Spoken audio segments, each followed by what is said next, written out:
Teachers TV have teamed up with the British Association for the Advancement of Science to conduct a nationwide experiment during National Science and Engineering Week in March 2008. Thousands of children are taking part in an online activity and survey set to explore the links between nutrition, exercise and sleep, and children's cognitive functions. There is a growing body of scientific research examining the links between lifestyle and learning.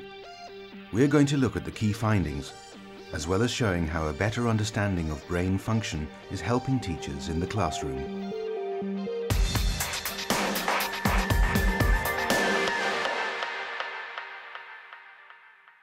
You can already see where there is understanding in neuroscience blossoming that is making contact, or could make contact now, with what we are doing in the classroom. There is enough knowledge within neuroscience to enhance and develop today's teaching. I would say yes.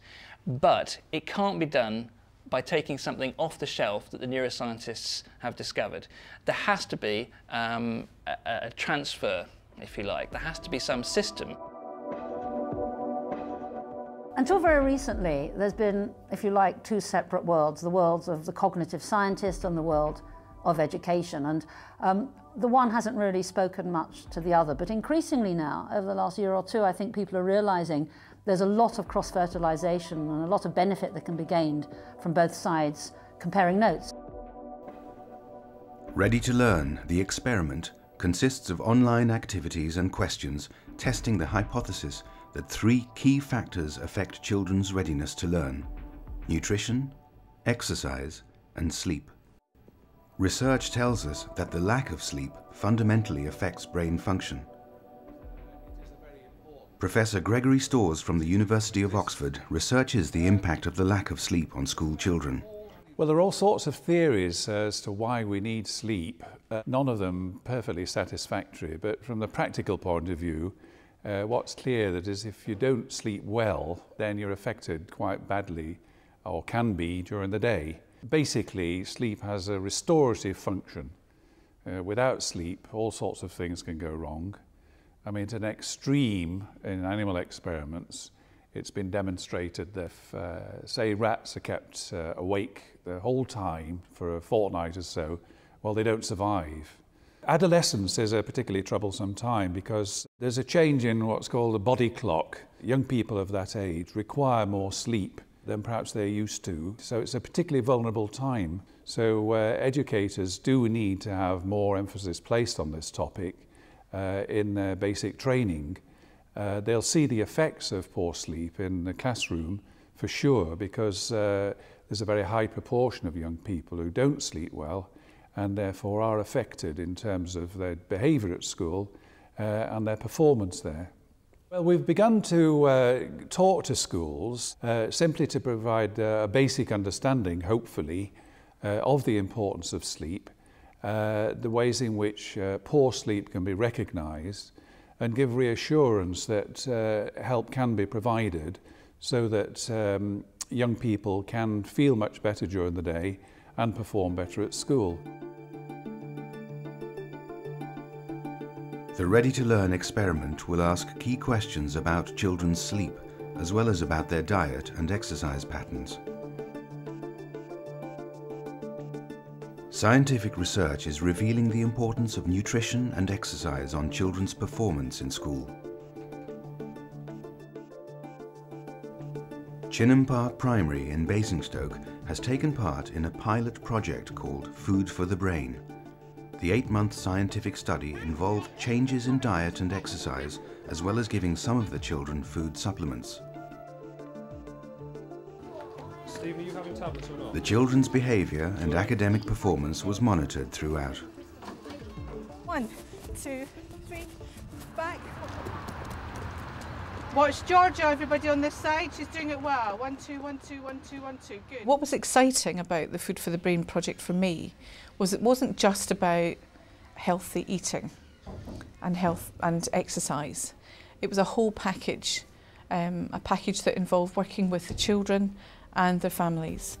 Now that also incorporated carrying out some initial tests to try and create a baseline for the children, looking at their personal happiness, looking at their behaviour, also making some measures of their learning, as we did as teachers, and then 6 months down the line, carrying out those tests again, and then finally at the end of the project, doing a final analysis of those results.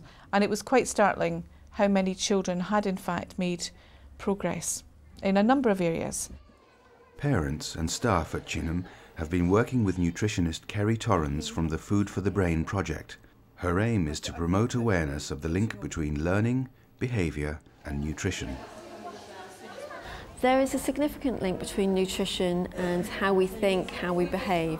For example, our brains are made up of 60% fat, and that's not just any old fat, it's not saturated fat, it's essential fat.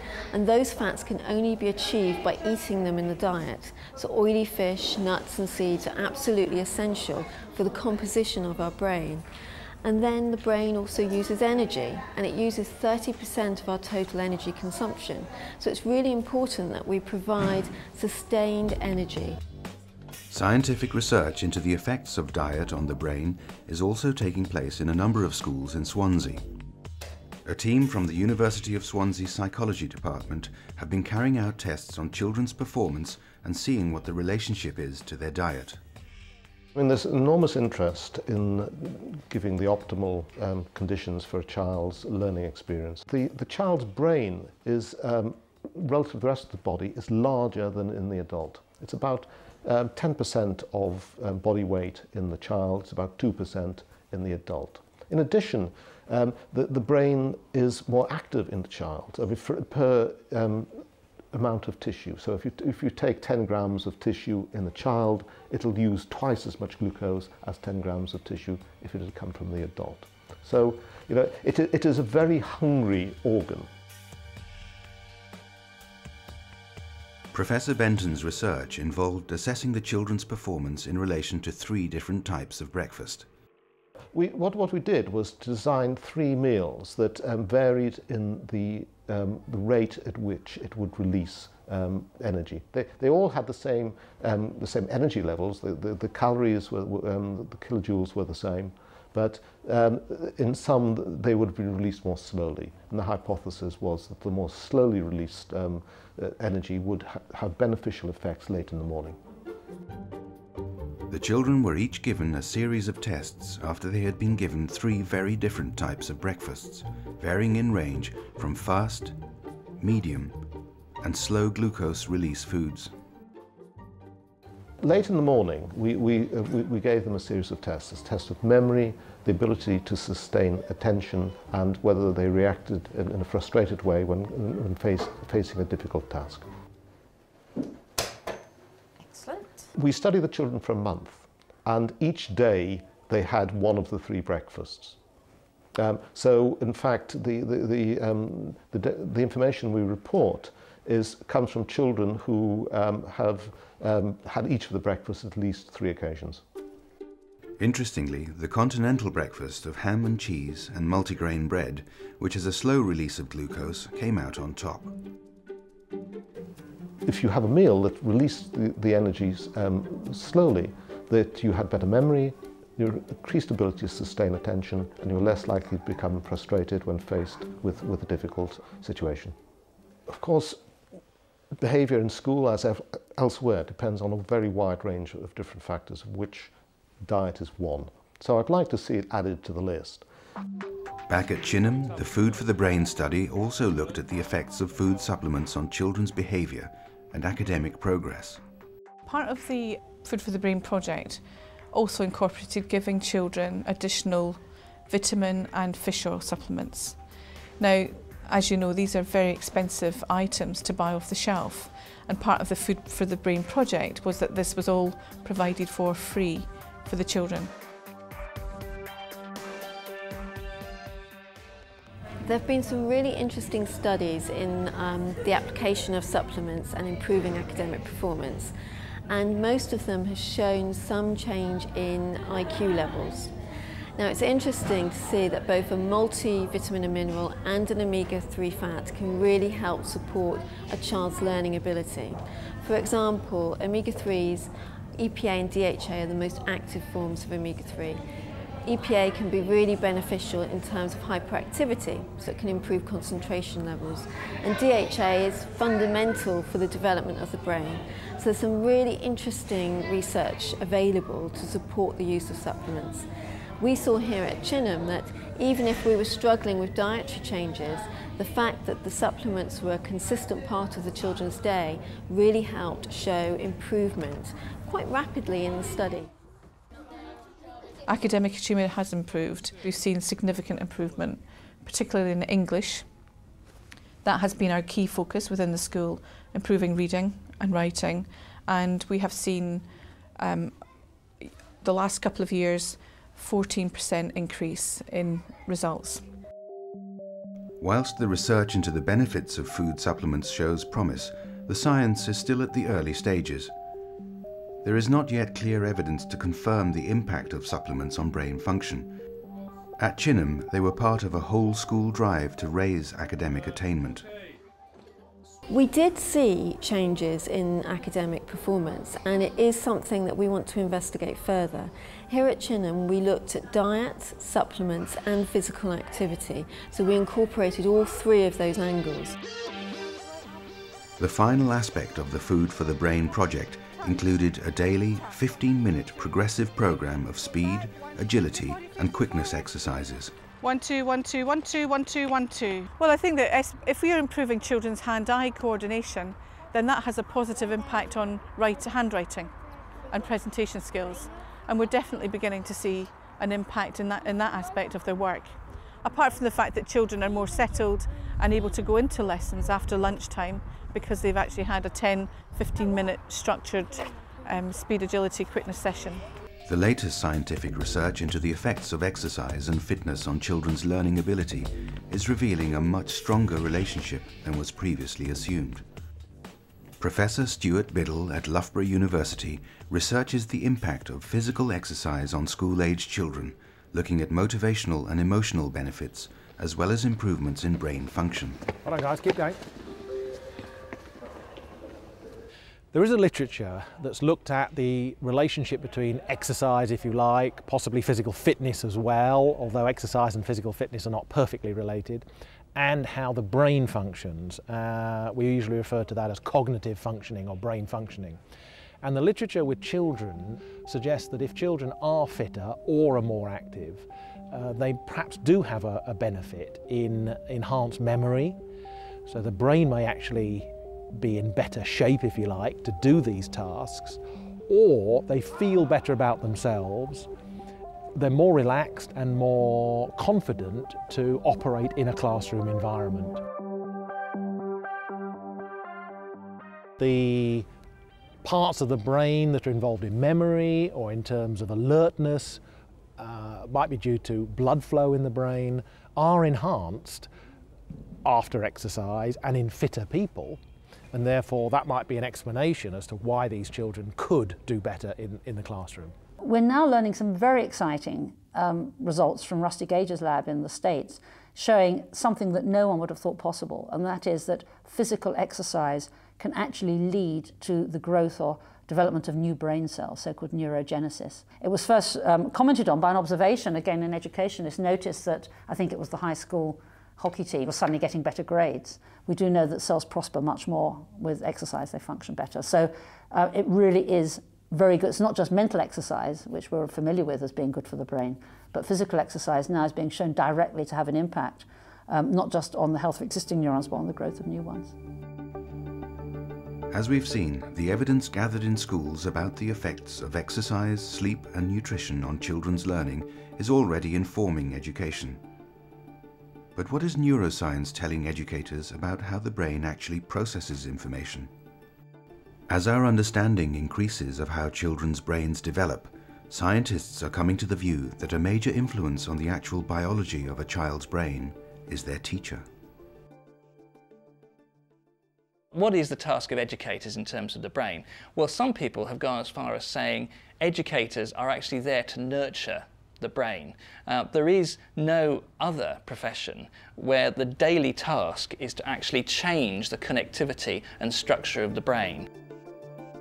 One of the key ideas that's come out of neuroscience and psychology of the last 10 years has been an understanding of the flexibility, of the plasticity of the brain, and particularly of that flexibility and that plasticity of the brain in response to experience. So everything that happens in the classroom is literally leaving its mark on the brain. It's literally actually shaping those connections and the shifting strengths and balances and weaknesses between each connection within each brain.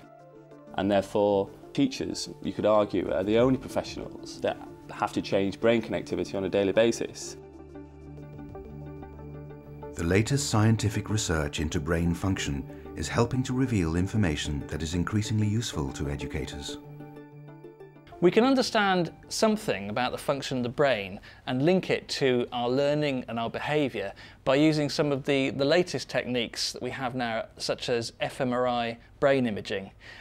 These allow us to actually look at blood flow in the brain in response to different types of tasks that we happen to be carrying out. So you can place somebody in a brain scanner, ask them to perform a certain task, and you can actually see where in the brain blood flow is increasing. And we believe that that blood flow is related to increased cognition in that particular area of the brain. When you look at the brain, the first thing that's very obvious is that it's made up of two halves, two hemispheres, the left and the right. But those are connected by something called the corpus callosum. And that's a massive set of fibres that connects the processes and networks in the left part of the brain with those in the right and vice versa. But each hemisphere can then be broken down further into four lobes.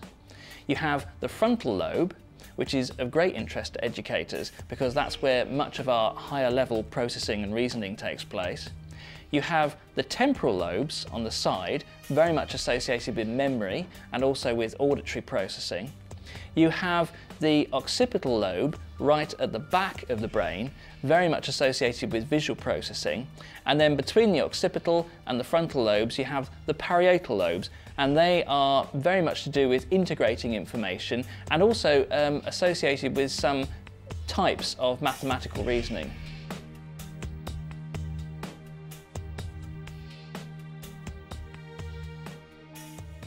As your brain grows after birth, although you're born with pretty much all the brain cells you'll have, it is the growth of the connections that distinguishes the human brain, even compared to a chimp, after birth.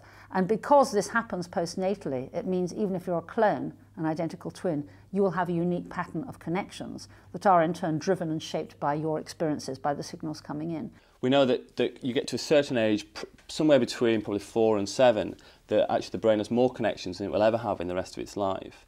And after that, what you find is that some of those connections, the connections that you use start getting stronger, but some of the connections that you don't use start getting pruned back. That process continues right on into adolescence, actually. Despite the fact that teachers have this very enthusiastic interest in the brain, and despite the fact that you might think that the brain is absolutely central to what education is about, if you were training as a teacher via a PGC, for example, you would be extremely lucky to come in contact with anything that might be termed a neuroscience, and indeed psychology, I have to say as well, which is a very important part of the bridge between neuroscience and education. So at the moment, no, there is a terrible sort of sparsity of understanding, I would say, in terms of the brain amongst educators. I do think in the past there's been a case of neuroscientists standing up and saying, we're the experts, we know about learning, this is what you should do, and there's not always been a dialogue. So, well, what can teachers get out of this, if anything, from engaging with some of these ideas?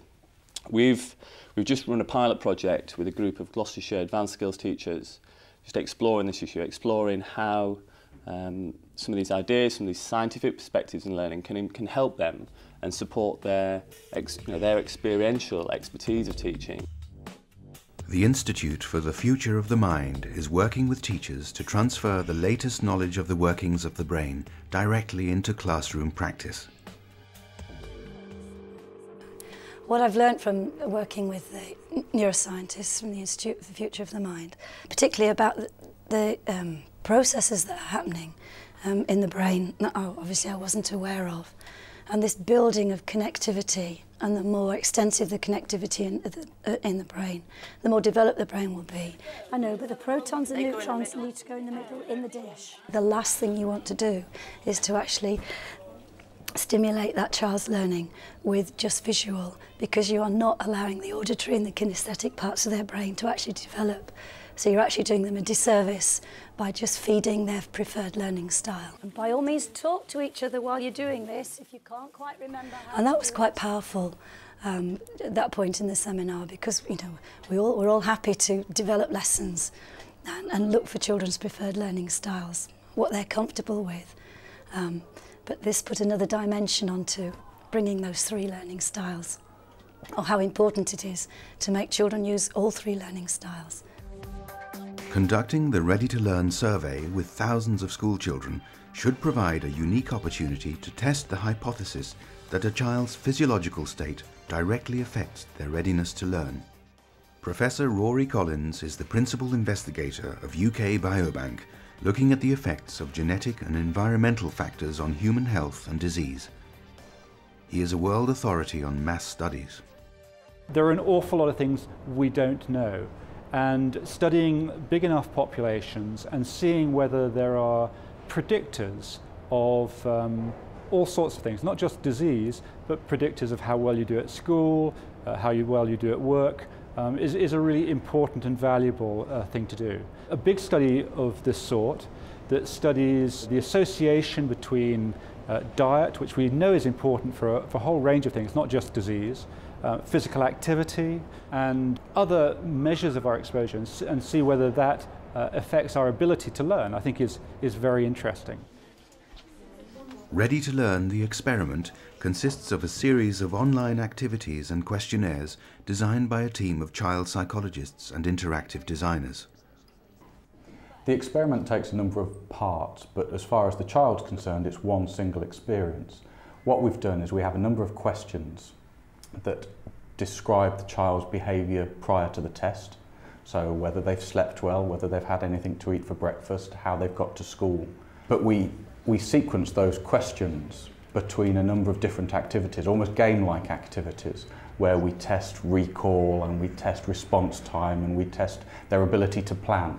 All of the activities are assessing the child's ability within executive functions, their ability to make conscious decisions. We know that your executive function abilities, your ability to control your cognition, is a better indicator of school readiness in preschool kids than either IQ, entry-ready maths level or entry-level reading level. So I think that the idea of focusing, the potential to focus on developing these skills, it could be really, really fruitful. The experiment aims to provide the largest data set ever recorded about children's readiness to learn, hopefully making a significant contribution to scientific research in this area. This collaboration between scientists and educators will become increasingly important as we learn more about children's brain development. There's no way in which education can afford to be brain blind, which is what it appears to be at the moment, I have to say, because there are already issues very much to do with neuroscience, very much to do with the brain in the classroom. The latest research is already beginning to affect teaching and pastoral practices in our schools, potentially helping to raise academic attainment and children's well-being. Ready to Learn, the experiment aims to take this one step further. We have to say that we are very ambitious with the big experiment, because we are taking, in a way, what we are doing is we are collecting all the different studies that have been done previously in a way, and we are trying to do all of them at the same time. It has never been done at that scale, because we are talking about thousands of children, and also we are talking about children from the age of 6 to the age of 16. There have been many research carried out with children, but fewer with adolescents. This is something new as well in the big experiment. We will have data about how adolescents do. The experiment's open to all schools within the UK. Anyone can take part. It doesn't require any particular equipment. Anyone with a computer and an internet connection can take the test. Schools need to pre-register so that they can actually have their information collected as part of the research project, but it's open to everyone. Every child that takes part is completely anonymous. We never know who they are, and although we capture all of their performance data through the activities and their data collection about their behaviour prior to school, we can never identify that information with a child. In total, the whole experiment shouldn't last more than about 10 minutes. Depending on the child's ability, they may see more or less of the particular activities, but about 10 minutes, so it shouldn't be too intrusive into a lesson. The data gathered by the experiment may help answer questions from both the worlds of science and education. I think that's indicative of the future of this field in general, which is about collaborative research. So that research that contains input from science, but also input from the educationalists and multidisciplinary teams doing research that has the outcomes that are going to have direct application to the classroom. I'm sure there are lots more things on the neuroscience frontier, and I'm sure many neuroscientists know and feel that there is a highly prized place for neuroscience developments and ideas to be extended to teachers. What do we actually want to see happening in terms of the classroom? How can people be informed? I think certainly if teachers wish to, that they should be able to have courses in applied neuroscience, not to become medical students, but rather to know what is important that will affect what they are doing and how they might be changing things. We can't afford not to think about the brain as educators anymore.